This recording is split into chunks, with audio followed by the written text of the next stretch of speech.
நம்முடைய செயல்பாடுகளால் தான் நாம் கர்மாக்களை சேர்த்துக் கொண்டே போகிறோம் என்று குருமார்கள் சொல்லுகிறார்கள். அந்த கர்மாவை கரைப்பது நல்ல ஆற்றல் கொண்ட வார்த்தைகளால், நல்ல ஆற்றல் கொண்ட சிந்தனைகளால் அதை எடுத்துக்கொண்டு போவது.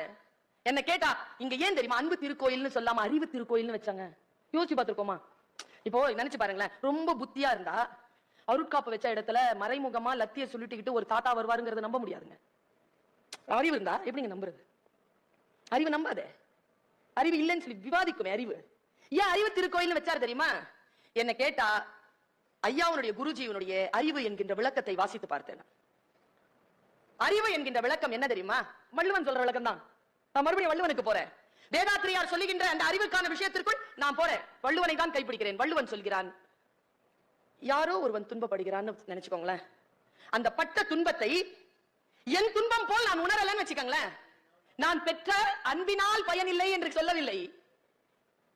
வள்ளுவனுக்கு தெரியாதா? அன்புன்னு போடாம ஏன் அறிவுன்னு போட்டான்? அன்பினால் ஆகுவது உண்டோ பிரிதி நோய் தன்னோய் போல் போற்றா கடைனா தலை தட்டலையே.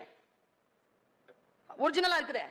அன்பினால் ஆகி போ. யாரோ ஒருத்தங்க பாருங்க, சமீபத்துல எங்க சென்னை சிட்டில ஒரு ஆக்சிடென்ட். ரத்தம், பையன் துடிக்கிறான், சின்ன பையன். எல்லாருமே வேடிக்கை.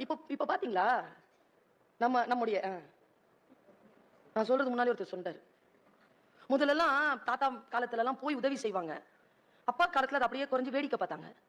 இப்போ சரி, உங்களை திட்டி என்ன பிரச்சனை? இல்ல என்ன திட்டி என்ன பிரச்சனை?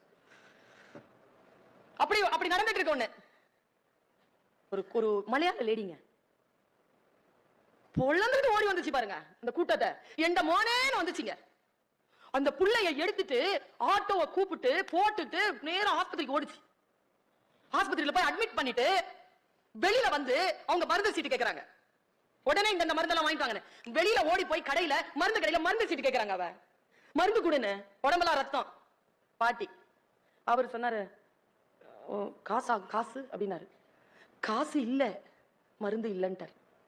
உடனே தன்னுடைய காதல இருக்கிற கடுக்கனை கழட்டி கையில கொடுத்துட்டு, நான் காசு கொடுத்து வாங்கிக்கிறேன், மருந்து கொடுன்னா. மருந்து வாங்கிட்டு உள்ள போயிருச்சு. உள்ள போய் உள்ள கட்டெல்லாம் போட்டு ஐசியூ வார்டுல எல்லாமே ஃபர்ஸ்ட் எய்ட் பண்ணிட்டே இருக்காங்க. ஒரு 1/2 மணி நேரத்துக்கு அப்புறமா மருந்து கடைக்காரர் உள்ள ஓடி வர்றாரு.